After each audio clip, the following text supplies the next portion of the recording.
Olá a todos, sejam bem-vindos. Eu sou o professor Wellington. Essa é mais uma aula do nosso curso de Física Básica.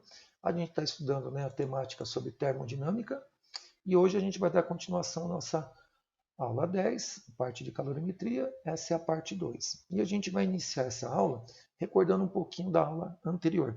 Então vamos resumir um pouquinho da primeira parte de calorimetria.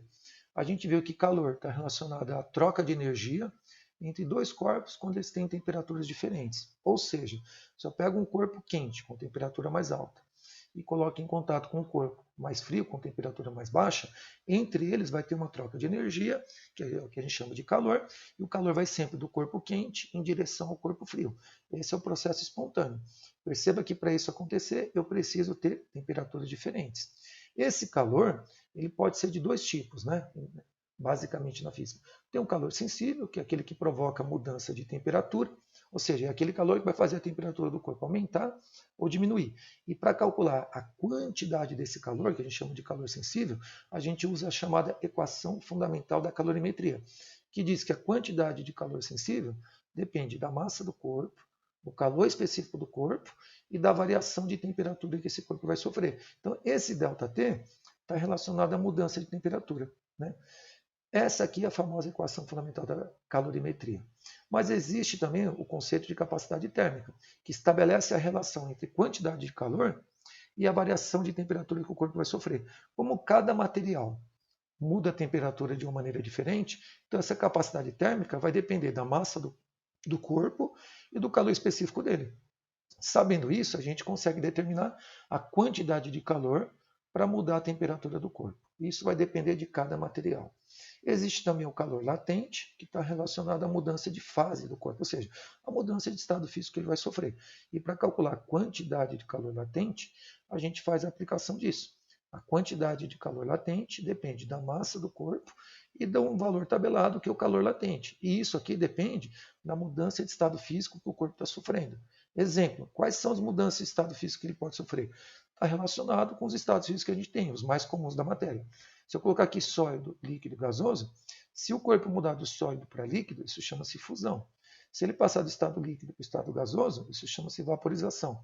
Se ele passar diretamente do sólido para o estado gasoso, isso vai se chamar sublimação.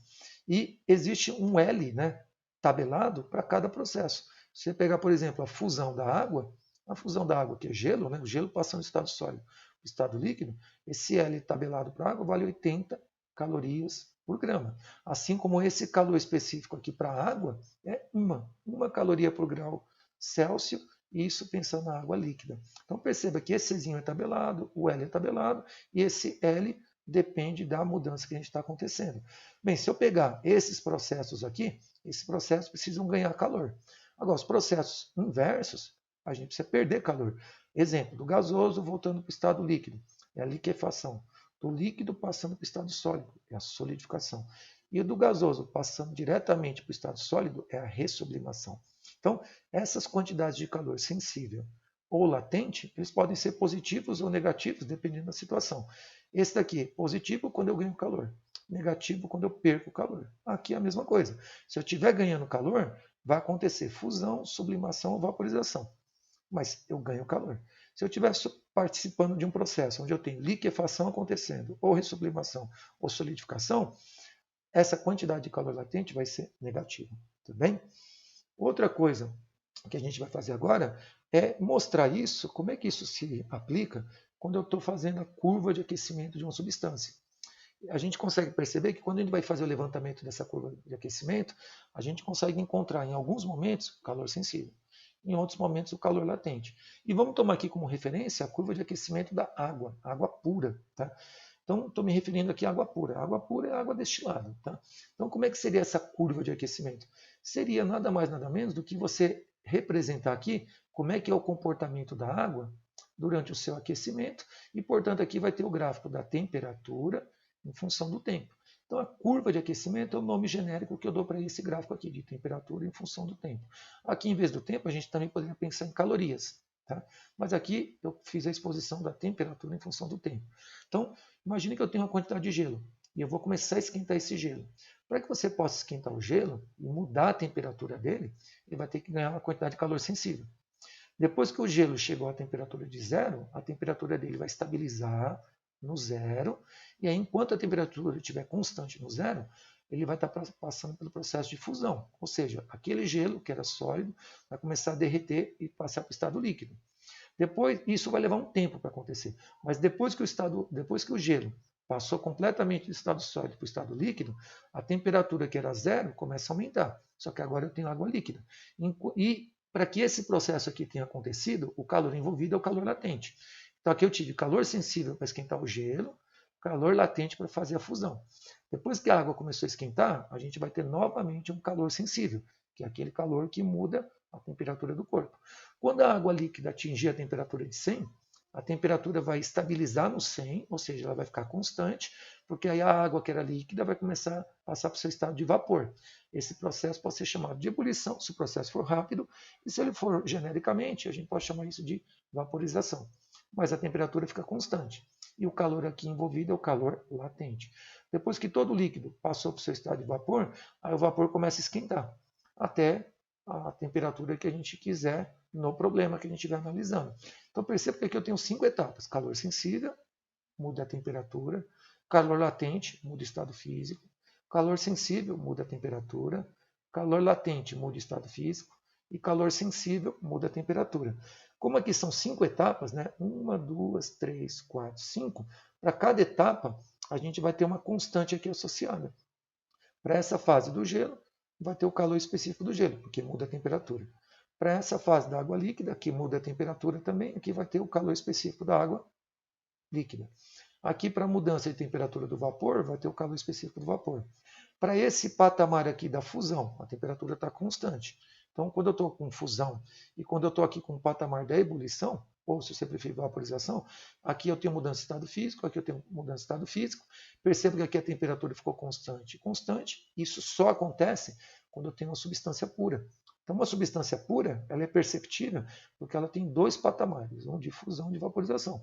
Mas para a fusão, eu preciso saber o L de fusão daquela substância. Para a água é 80 calorias por grama.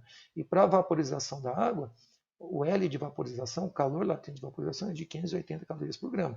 E isso para a substância água. Se eu trocar a substância, vão mudar esses valores. Então, o calor total, para que esses processos aconteçam, é determinado dessa maneira. O calor total vai ser a soma do calor sensível nessa primeira etapa, mais o calor latente nessa etapa, mais o calor sensível nessa etapa, mais o calor latente nessa etapa, mais o calor sensível dessa etapa. Então, em cada etapa, a gente vai executar uma continha. Mas perceba que, em alguns momentos, o calor é sensível, quando eu mudo a temperatura, e tem outros momentos que o calor é latente, quando muda o estado físico. Tudo bem? Outra coisa importante é que para você provocar, para você executar a montagem dessa curva de aquecimento, eu tenho que usar uma fonte de calor para esquentar a substância. Essa fonte de calor, ela tem uma potência térmica, que a gente chama de P. E essa potência térmica, ela estabelece a relação entre a quantidade de calor que está sendo dada e o tempo que eu gastei para isso acontecer. Então, quando eu penso, por exemplo, no maçarico, o maçarico, quando a gente acende ele, ele fornece uma quantidade de calor e o tempo que ele ficou ligado vai me dar o tempo em que isso foi fornecido para a substância que eu estou esquentando.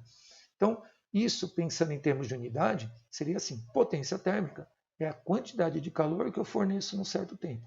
Isso aqui me dá a definição de potência térmica. Bem, no sistema internacional, potência térmica é calor é joule, tempo é segundo, joule por segundo é watt. Isso no sistema internacional. Mas usualmente a gente costuma trabalhar com potência térmica em caloria por minuto. Então eu dou para um corpo, né, uma certa quantidade de calorias num certo intervalo de tempo, que pode ser medido, por exemplo, em minutos. Um exemplo disso seria, por exemplo, o maçarico que a gente colocou aqui. Se eu compro um maçarico e digo que a potência dele é de 300 watts são 300 joules por segundo. Então, fisicamente significa que aquele maçarico que tem 300 watts de potência, ele vai fornecer 300 joules de energia a cada segundo. 300 joules a cada segundo são 300 joules a cada 1 segundo. Portanto, vão dar 300 watts. Tudo bem? Vamos fazer uma aplicação disso, então, juntar esses conceitos. Esse exercício aqui, esse exemplo, a gente vai aplicar o conceito de calor sensível, calor latente, potência térmica e curva de aquecimento. Então, é um exemplo que amarra esses conceitos. Então, aqui o que eu tenho? Eu tenho um sistema isolado termicamente e no interior dele eu coloquei um bloquinho de gelo de 100 gramas. e eu quero esquentar esse gelo de menos 20 e transformá-lo em 100 gramas de água a temperatura de 10. Então, eu quero trazer o gelo do menos 20 até uma temperatura de 10. Como é que eu vou fazer isso? Esquentando o gelo, dando calor para ele. E a minha fonte térmica, que vai esquentar esse gelo, tem uma potência constante de 200 calorias por minuto. Então, pergunto, quanto tempo eu vou levar, em minutos, para conseguir trazer esses 100 gramas de gelo que estão a menos 20 e chegar a 100 gramas de água a 10? Para isso, o que seria importante a gente fazer? Primeiro, destacar aqui os dados do problema. Eu tenho 100 gramas de gelo, calor específico do gelo, meio, é tabelado, caloria grama por grau Celsius. O Czinho da água líquida é de 1 caloria grama por grau Celsius. E o L de fusão do gelo é de 80 calorias por grama. Bem, se a gente pegar aqui a curva de aquecimento da água, a gente vai traduzir esse problema a partir dessa curva aqui.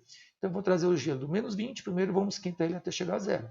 Aqui vai ter o calor sensível dele para esquentar, de menos 20 a zero. Quando o gelo chegar a zero, ele vai começar a derreter e a temperatura estabiliza. E aí eu vou precisar de calor latente para fazer o gelo derreter e virar água líquida. Depois que todo o gelo derreteu e virou água líquida, a temperatura que estava estável em zero, ela vai começar a esquentar e aí a água líquida vai chegar até 10.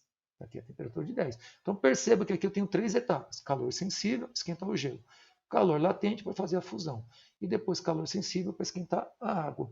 E aí a quantidade de calor total para fazer isso acontecer vai ser, para trazer o gelo do menos 20 até a temperatura de 10, vai ser a soma de 3 etapas. Calor sensível, nessa primeira etapa de aquecimento de gelo, do gelo. Calor latente no derretimento dele, fusão, calor latente. E por último, calor sensível aqui para fazer a água esquentar. Então são 3 cálculos que a gente vai fazer e a soma dessas quantidades de calor vai dar o calor total. Então aqui vai ficar, primeiro, calor sensível para fazer o gelo esquentar. É a massa do gelo, que é 100, calor específico do gelo, que é meio, e a variação de temperatura que o gelo vai sofrer. Ele vai começar com a temperatura de menos 20, que a gente viu no gráfico, até a temperatura de zero. Perceba que aqui é a equação fundamental da calorimetria, mc delta T. Então aqui ficou 100 vezes meio, 50. Aqui vai ficar menos com menos mais, 0 mais 20 vai dar 20. E 50 vezes 20 vão dar 1000 calorias. Então o gelo, para que ele esquente de menos 20 e chegue até zero, ele vai ter que ganhar, ou seja, absorver 1000 calorias. Depois, para o gelo sofrer fusão, basta a gente usar a equação do calor latente, que é a massa do gelo, que são 100, vezes o L de fusão do gelo. Então, o L de fusão é tabelado, para a água é 80, 100 vezes 80 vai dar 8.000 calorias. Então, o gelo, para derreter, para ele sofrer fusão, ele vai ter que absorver 8.000 calorias. E por último, depois que todo o gelo derreteu e virou água líquida, essa água líquida virou 100 gramas de água líquida. Eu tinha 100 gramas de gelo, que depois viraram 100 gramas de água líquida. O Czinho da água líquida é 1, e depois eu vou esquentar a água de 0 até 10, que é o que o problema pediu. Como aqui tem mudança de temperatura, a equação que a gente vai usar, a equação fundamental da calorimetria, mc delta T. E aqui o delta T é a variação de temperatura, que é de 0 até 10 graus Celsius, que é onde o problema pediu para a gente chegar. Então vai ficar massa de água 100, calor específico da água 1, e a temperatura final que eu vou chegar é 10, partindo do zero. 100 vezes 1, 100. 10 menos 0 vai dar 10, e 100 vezes 10 vão dar 1000 calorias. Então a água, para mudar a temperatura de 0 até 10, ela vai ter que absorver 1000 calorias. Somando essas quantidades, eu vou descobrir o calor total. Então, QS1 são 1000 calorias. QL, que é o calor latente, 8000. Somado com QS2, que é o calor sensível, 1000 mais 8000 mais 1000 vão dar 10.000 calorias. Esse é o calor total necessário para trazer o gelo do menos 20 graus Celsius até 10 graus Celsius. Bem, como a gente já sabe que vai precisar de 10.000 calorias, a gente agora sabe que a potência térmica da fonte que vai dar essa quantidade de calorias é de 200 calorias por minuto. Aplicando na definição de potência térmica, o que é potência térmica? Quantidade de calor por tempo. Se eu jogar o tempo para cá e jogar a potência térmica aqui para o denominador, a gente vai descobrir o tempo necessário para efetuar isso. Então, o tempo necessário é a quantidade de calor que eu preciso, que são 10.000 calorias, dividido pela potência térmica, que são 200 calorias por minuto. Então, aqui está a quantidade de calor, em calorias, aqui está a potência térmica. Quando eu dividir esse por esse, vai cancelar caloria com caloria. E aí, portanto, a resposta já vai ser em minutos. E 10.000 dividido por 200 vai dar 50 minutos.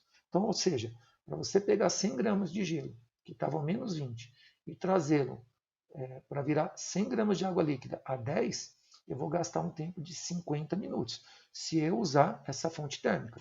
Se, por exemplo, você dobrasse essa quantidade aqui, né, de calor, usasse uma fonte térmica mais potente, por exemplo, 400 calorias. Você colocasse aqui 400 calorias, 10.000 dividido por 400, aqui ia cair para 25 minutos. Que é o que a gente faz na boca do fogão, né? Quando você está esquentando água, por exemplo, que você quer esquentar mais rápido, eu aumento a boca do fogão. Eu uso uma boca de fogão maior que me fornece uma potência térmica mais alta. Aí a água esquenta mais rápido. Aqui é a mesma coisa. Se eu quiser derreter esse gelo, ou seja, esquentar ele mais rápido, é só aumentar essa potência térmica, que esse tempo aqui vai ficar menor. Tudo bem? Eu espero que vocês tenham entendido a nossa aula de hoje. Foi o complemento da parte 1 e a gente encerra aqui com essa aula a parte 2 do estudo calorimetria. Aguardo vocês para a continuação das próximas aulas, ok? Obrigado.